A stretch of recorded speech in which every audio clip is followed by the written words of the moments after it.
Candyman, a podcast where we're not talking about the 2021 remake of Candyman, which reused some of the crying baby sounds from the original film. I'm Alex. That's trivia adjacent. I'm Justin.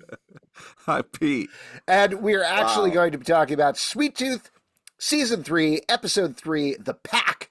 And later on in the episode, we're going to be... Rolos. Come on, man. We're going to be reviewing Rolos, a highly contested candy, and we'll get to why. We'll talk about why. Isaac was right. Isaac was right? That's right, man. Ted Lasso. Isaac would only do sponsorship for Rolos and Rolos. Wrong podcast. That's not a podcast that exists. It's just a fact. I'm just letting you know, man. Okay. You asked me what I said, and that's why I said it. We've given Pete too much power in this We podcast, really have. We absolutely have. I do want to mention before we get into the episode, just as a follow-up about our Haribo Gold Bears from last episode. Yes. I ate a bunch of those last night and got so dry in my mouth from all the sugar. It was not good. Those went down a notch for me after. Wow. Well, how do you think I felt when I was eating the ones from 9 months ones. ago? Yeah. Justin Do we count that, though, for the syrup jerky. cup at the end? Do we count outside the podcast experiences? Or is it just... No, it's only podcast. I don't think when you're up for the Nobel Peace Prize, it's not like they're checking your DMs, you know? Mm-hmm. Well, They might. Yeah. Really? Dim metals. I'm up for the Peace Prize. Are you worried, Justin? Are you worried now? Yeah, they got to delete my Twitter. Wait, can I say that again? They are checking your DMs. Dim metals. I said that, but you guys were talking. No, yeah, there's a reason I didn't. I wanted to say it again. Okay. Yeah, sometimes if a joke doesn't fly, that's a good sign. How about we edit it out and you say it one more time? Stopping the podcast to a screeching Dim metals halt. are gold, just like Rolos, which we'll be talking about later in the episode. But first, we're going to talk about Sweet Tooth. If you haven't watched it on Netflix, go check out episode 3. Again, we're getting a location-based adventure from our gang as they try to make it on time to get on a boat just past Nag's Head to make it up to Canada and eventually get up to Alaska, go to the mysterious cave where, well, we'll see what happens, I guess. But Gus is looking for Birdie. Singh wants to meet his destiny with Gus.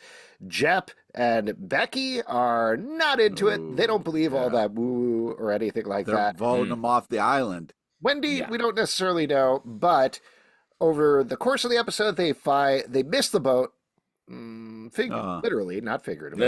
Literally. And figuratively. And figuratively, because they decide to build their own boat to catch up with the boat.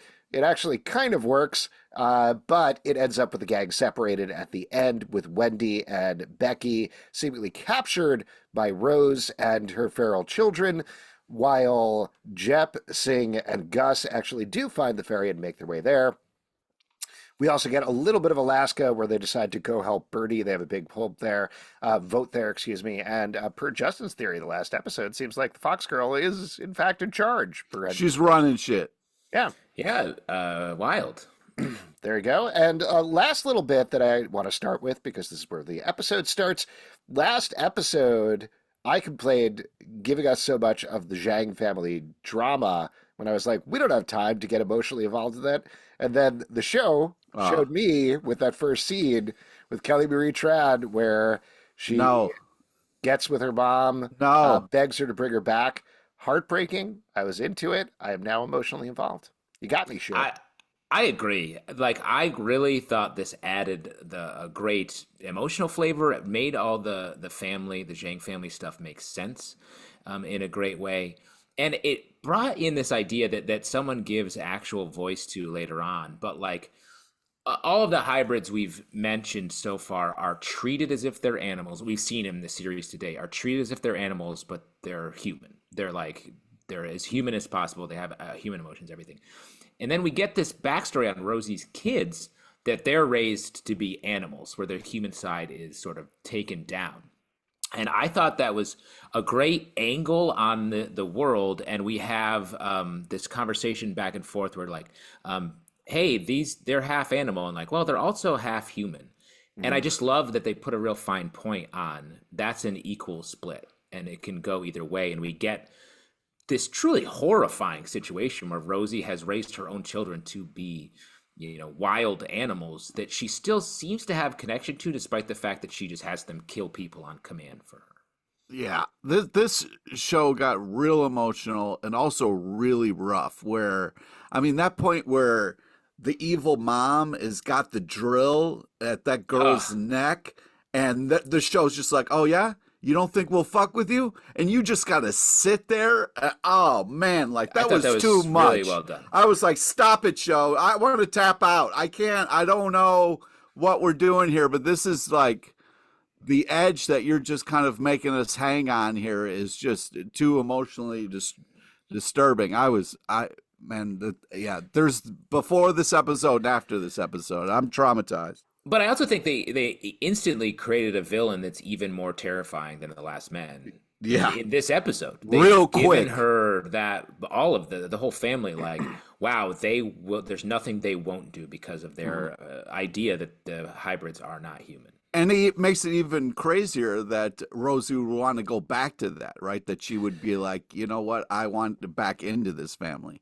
Well, the theme that I took away from this episode, and I thought this was the best episode of the season so far. I really liked this one. It was emotional. Yeah. It was heartbreaking. There was some good adventure stuff at the same time.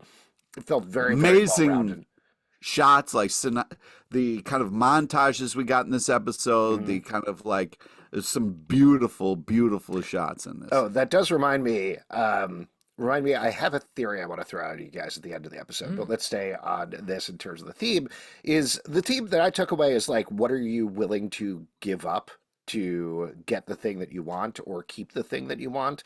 That's what we get with Rosie is she's at her wit's end dealing with 4 wolf children. She's on her own. She's still doing her art and holding on to that, but she basically gives up everything that is her to keep her kids alive because she knows without formula, without food, they're going to die pretty soon. So she gives up herself completely. Similarly, towards the end of the episode, there's a lot of talk about like Singh isn't going to give up on the cave. He's like, nope, you're taking me with you. And ultimately it ends up being Jep, Singh, and Gus in the boat. But Becky gives up her chance to get on the boat. Becky gives her a chance to leave for Wendy because ultimately her sister is the more important thing for her. And we also get that a little bit with I'll call her surfer chick who shows up this episode. Cora. As well, who's like, she takes some stuff, but she also leaves a bunch of stuff literally behind as she goes on her way and feels freer and happier because of that. So maybe I'm misinterpreting the theme, but that's certainly what I took away from the episode. Yeah, also, and I think that that bit of it becomes clear when Coral's having the conversation with Wendy about how life is precious, and then that keeps her and Becky together in that last moment. You got to take the time when you have it. Yeah. Well, you got to take a penny, leave a penny, I always say. Yeah. You always say that. All right, I'm not going to. All right, listen. There was some not real. Take the bait, Pete? No. Also, there was some real. Take the penny? If you take the penny, you got to leave a penny. Can we please move on? I'm trying to be nice. Now, but how are you keeping a tab, Alex? Are you taking a penny and then you're writing down leave penny just as like a mental note? Because you're not taking one and leaving one. Yeah, I keep my pockets packed with pennies at all times, just like they are weighing my pants Pockets down. packed with pennies. So whenever I take a penny, I leave a penny behind on the side. So why are you doing that then? If it's the same, that's the policy. That's the policy. So in this episode, I'm sorry. Are you not a law-abiding citizen of the United States of America? No, I served in law enforcement. I was a guy regulating the take a penny, leave a penny tray at my local bodega for a while. Yeah. I stunned a bunch of people. I don't want to create anything controversial, but since you were in law enforcement, I will say there was one point I saw a man got shot for not using the golden rule, saying please. Yeah. And that was very upsetting. It's a real crackdown. Yeah. So some weird moments in this episode. There's an ad for duct tape. This episode of the podcast, you mean? Yeah. That's what, I Also, like there. Pete. What Pete has right here is Rolo patience. He has so much patience. He's tolerating so much because he knows he's getting a Rolo in like 10 minutes. That's Does Rolo anybody else, patience. when there was no bottom in the boat, did anybody else think to themselves, "Oh man, if they had Flex Seal, this could really solve this problem"? What is happening? It seemed like a Oh, real your setup. point was more reasonable than the discussion we were But having. if we're talking about boat repair in general, Sure. they find that boat and they repair it with like some janky spray foam and a chessboard that you could see through it. I was like, there's. And I will say, I thought that was really fun and funny, and they're having like a fun montage in this episode where there's so many dark things happening. They're still maintaining sort of the fairy tale nature of the story. They miss the boat, and then they use sort of fairy tale logic to create a boat, and it ends up working. And I think that is what separates Sweet Tooth from so many other shows, is that they are able to maintain this sort of light, bright storytelling and logic, even as the rest of the episode around them is getting so much darker. Because it seemed like Becky just kind of looked at the camera and was like, "I'll just slap a chess piece on this thing. It's not like I'm getting on this boat. Who cares?" You know what I mean? Like, No. They were actually trying to build it. I had, like you're saying, I agree with you, Justin. Like, this is very much fairy tale logic here because there's no reasonable way the boat left an hour ago. They're going to build a motorboat, go out into the middle of the ocean and be like, cool, found that boat. That's not a thing that could happen. Well, Alex, Jep rose faster than an engine, than a giant boat engine. He's just like, blow. Because I love the motor that Singh worked on breaks immediately. well, Never it gets them. works. It gets them like at least They past the also, mind horizon. you, head straight out. They're not like, Yeah. let's follow the coast and keep the coast in sight. They're like, that way. Let's go. There's the boat. The engine gets 4 putts, and then Jep's like, I know the way, and they row so hard. Singh's bailing the boat out. Gus isn't doing shit besides Just kinda looking looking out, into the yeah. middle He's distance. smelling the boat. He's smelling for boats. That's not what He's using his super sniffer. Is that? Do you really think that? You No. think he's smelling that boat? I don't, but he did. I don't think that, but he did. Nothing about this plan makes any sense, but it makes sense within the context of the show, like you're saying. Let me bring up this theory because this was the thing that struck me again this episode. I had thought about this the last episode, but forgot to mention it. Do you think there's a chance that James Brolin is the older version of Gus telling this story? And that kind of 100%. explains the I've leaky already- chessboard of the boat. That, or he's the 100%.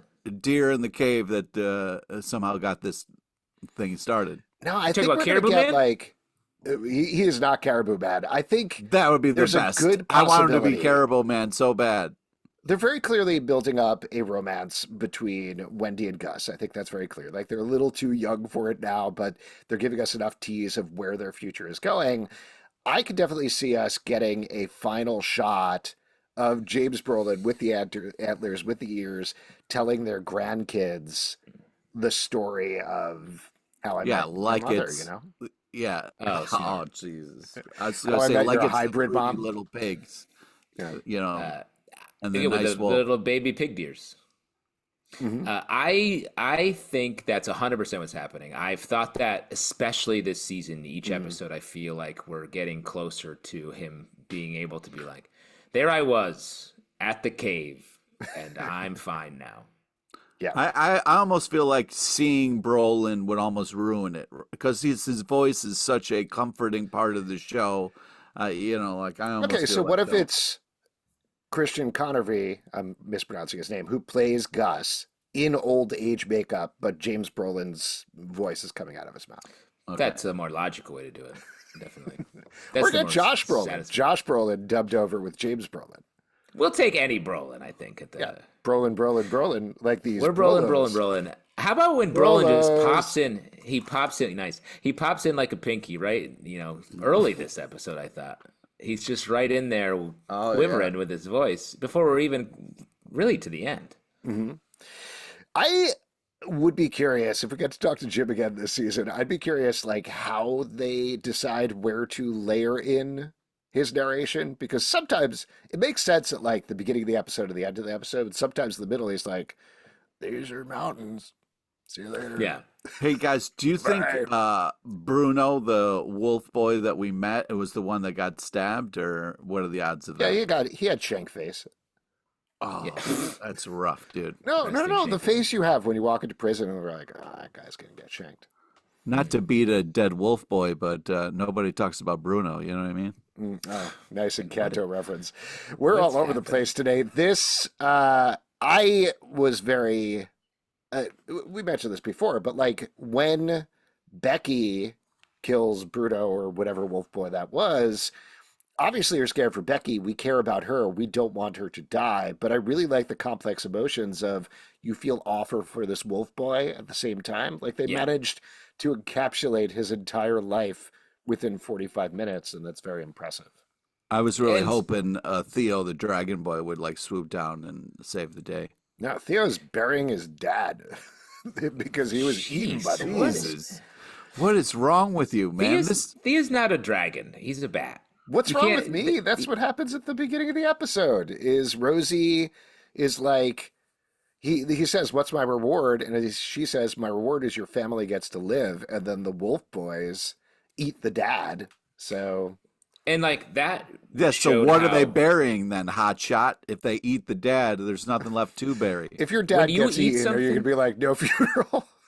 Well, you can have a funeral, but I'm not going to bury anything if there's nothing to bury. You'd still bury an empty coffin or whatever scraps of him are left. Also, I don't know if you know about eating, but you don't eat every little bone.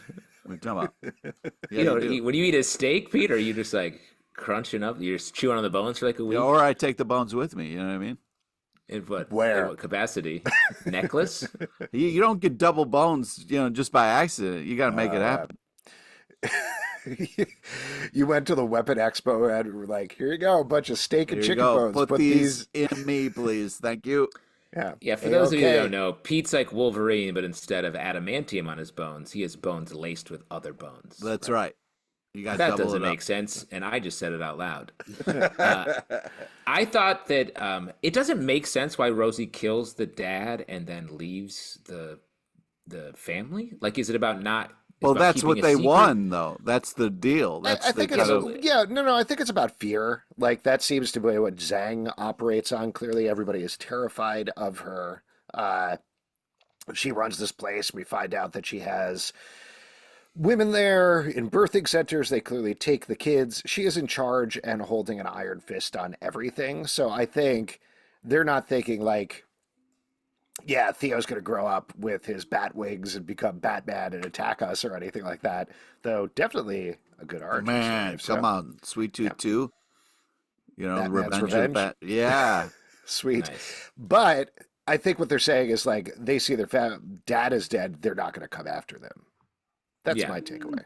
Or you're I going to guess train that's. your whole life to then get ready for that fight and then start hunting them once you're proper age.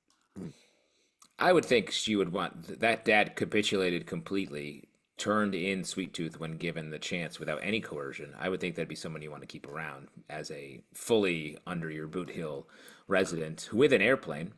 But I don't know. I'm not a dog mom like she is Huh. with a bad attitude. You are a dog mom. You I have guess Pip. technically. Yeah. You I got guess Pip, technically. and Pip don't slip. That's true. We're My saying dog a is named Pip. lot of Yeah, a nonsense for lot of another cross. podcast this episode. Yeah. A little too much. I will say, though, just from a storytelling perspective, I do think it ties that up with a bow in terms of exactly what we talked about the last episode. We hate this dad. We feel a little conflicted because he's conflicted, but ultimately he does get punished for what happened to him. He gets eaten by wolves, which is maybe the most fairy tale thing that happens in this episode. Right. That's fair. Well, how do you guys feel? So Rosie has her brother-in-law, I guess. Yeah.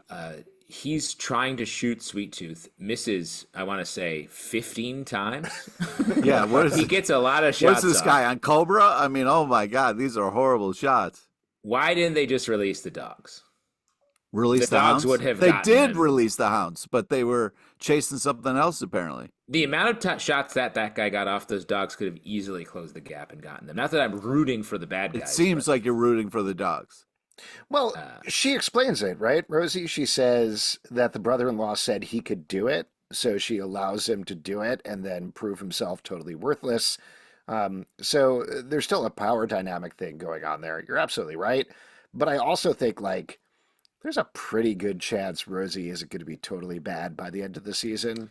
I think Yeah. we're going to have a little bit of a redemption story for her potentially, or she's going to be at the end of her rope as each of her wolf kids die one by one is Why probably we're likely. why we're talking about Rosie, I mean, there's got to be nothing more satisfying than like instead of talking on the phone with somebody you don't want to talk to, throwing the phone on the ground and then stomping on it. I mean, that's Hmm. got to be one of the greatest feelings in the world.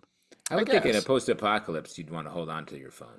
Yes, But or You would think it literally would come in anything. handy, especially afterwards when she seems like she's in trouble. She's like, "Oh man, Yeah. if I had my phone." what do you think if someone has their mother and their phone as mother? That's like a bad sign, right? That's like a beige flag. Hmm. Yeah. Because like Yeah. it'd be mom or Mom. mama or whatever. Mommy. Mommy, Mama. mommy. Mama. Call mommy. It's fine about the phone though because she's got that crank radio in the house that she can take, so she can just like.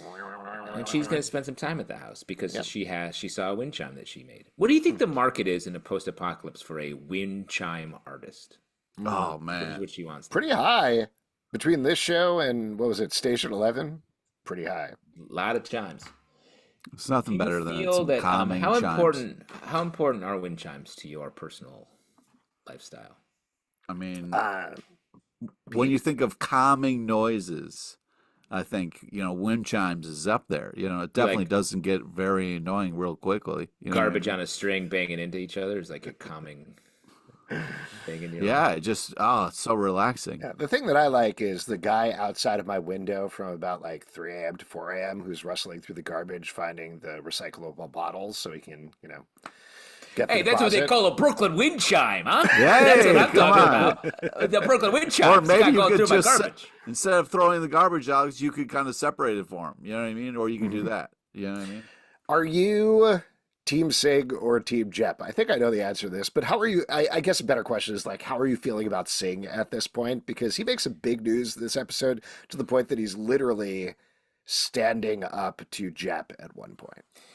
Yeah, I liked the way that progressed. The character I sort of lost some love for was Becky, where she was like, "Kill him." Yeah, I was she was like, "Yo, she was that's like, yo, not he's cool." got to die soon. Yeah, Mhm. Yeah, that was a so little crazy, but I I didn't also love didn't. that. Yeah, I also didn't like the way she was like, "Yo, by the way, you've got to do it and do Yeah, it now. I'm gonna go distract the kids. You murder this guy with your bare hands because you're big." That was just crazy talk.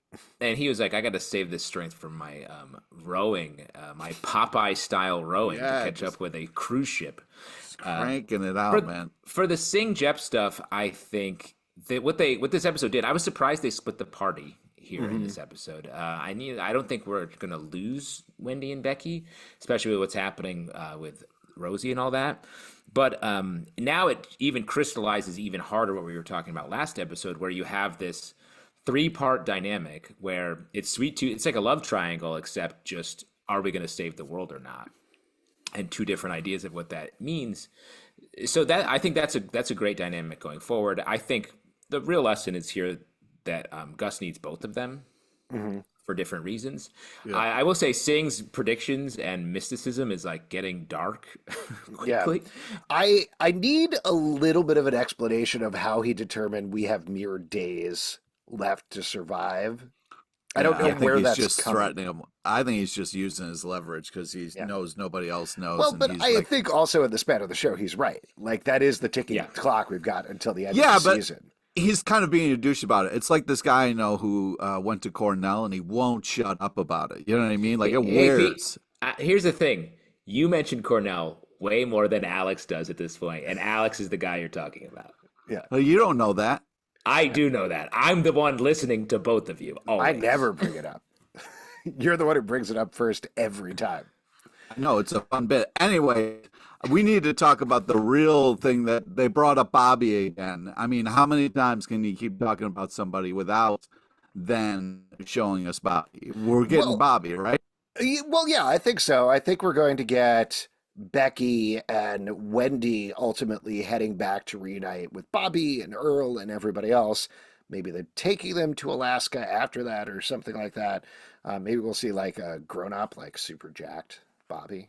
Just like I mean, Yeah. Jack Bobby. That's definitely Alex's dream, not just to see, but to be, I would think. I hope I'm Jack Bobby when I grow up. That's what you Oh majored in man. at Cornell, right? Jack Okay, Bobby. okay. Yes, but Uh, okay. what I was going to say is this maybe scoops everything up, but a little early in the season to suggest this, but what if they get the fam, they get Bobby, get everybody, they pop over to Theo's plane, now no dad piloting it, they fly. Theo's dream was to fly this whole time. Maybe they fly to Alaska. Yeah, maybe it'll be a plane packed with hybrid animal children. Maybe that'll be what's going on.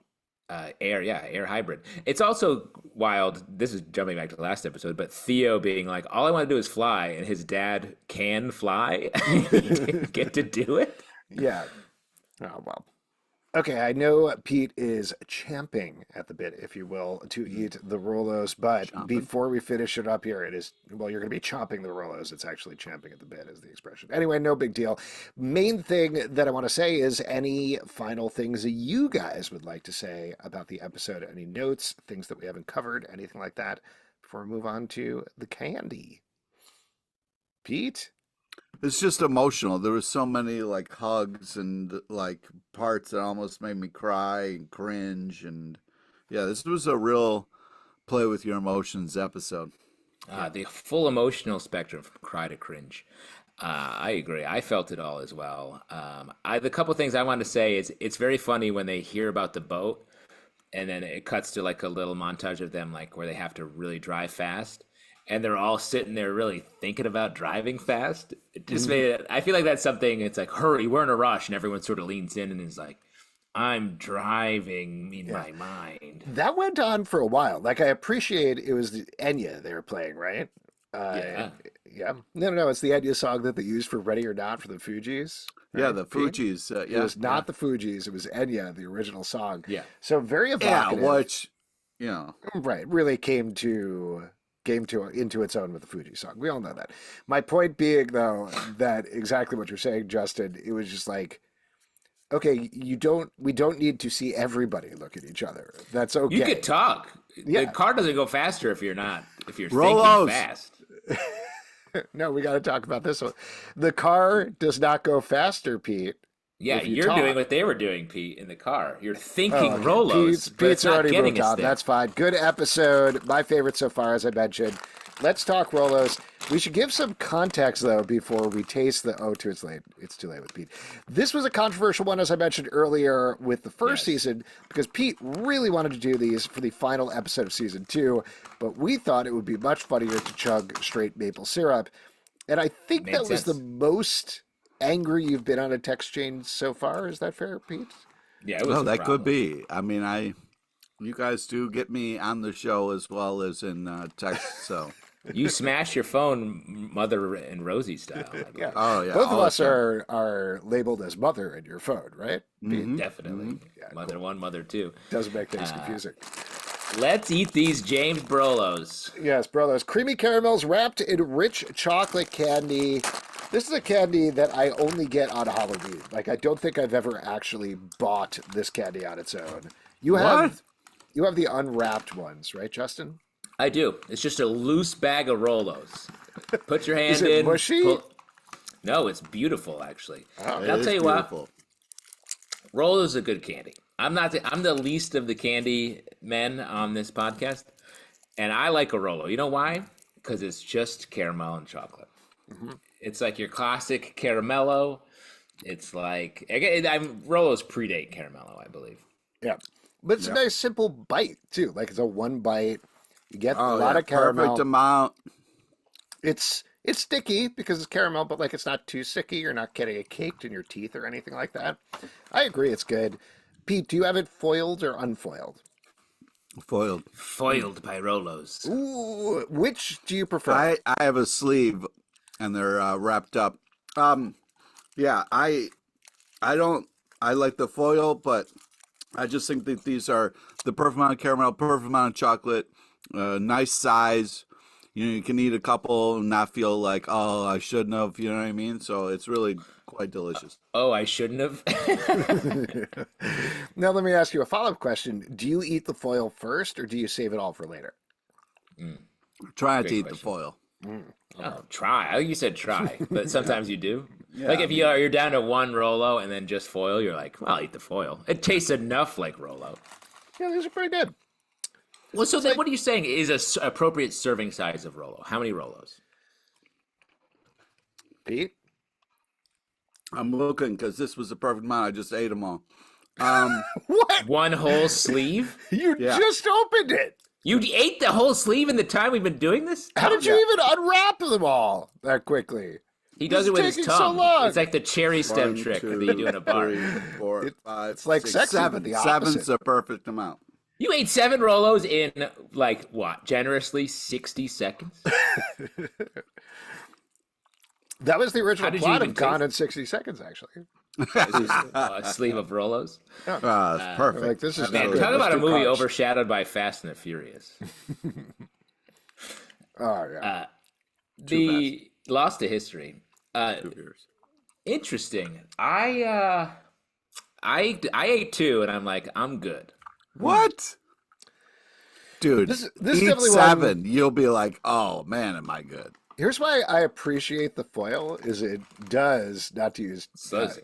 it slows you down. It really Slows you does. down. Where you're like, all right, I grabbed another one, but at the time I take off the foil and pop this in my mouth, I'll have forgotten that I ate a previous one, and I could just kind of keep going. That's why it's hard not to eat the foil because you're popping them so quick. You know, Yeah, you're sometimes popping you go, them. You're like pinky popping them into your mouth. Don't Well, that's why I have the ruin unwrapped Rolos. the Rolos unwrapped bag where they're just naked in there, and it says like it says in the back when you see a serving Don't size. put your head into the bag and eat them like a trough. Is that That's what it the says? second note. The first one says, "Good luck, fucker, at not finishing this whole bag." Feels aggressive. Wow, that is aggressive. But it also says right underneath, James Brolin narrates. Oh, wow, that's pretty awesome. FDA is wilded on that package. You know what I'm Yeah, talking about? they're wilding. FDA has a loose day. They have like a Fun Friday policy where they write weird shit on bags. This is a good one. This is definitely a strong contender for me This so is far. glorious candy. I will say though, if we're talking syrup cup, Time this is just like classic. Snickers Junior. Snickers won season 1. What This the is fuck this are you is just talking like about? backing up Snickers. Snickers ruins it with the nuts. This is nice. Wrong. This is simple. It's good. Snickers sucks. Snickers is not as good as this. Well, we're not talking about Snickers. We're talking about Rolos. And now we're talking about nothing because we're going to wrap up this podcast. If you'd like to support the show and all the shows we do, patreon.com/comic book club. You Bane? Also, we do. That was not Bane. That was James Brolin. Oh, okay, my bad. I'm going to break the bat. Patreon.com/comic book club. Also, we do a live show every Tuesday night at 7 p.m. In control. Really carameled up right now. Anyway, TikTok, Instagram, Twitter, you can check out all of those. They're pretty cool. Comicbookclublive.com for this podcast and many more. Until next time, the Candyman can. So I just throw the rest of these Rolos away because I don't. How dare you? How Save- dare you? The hounds will come for you if you do that. You got to save good medals.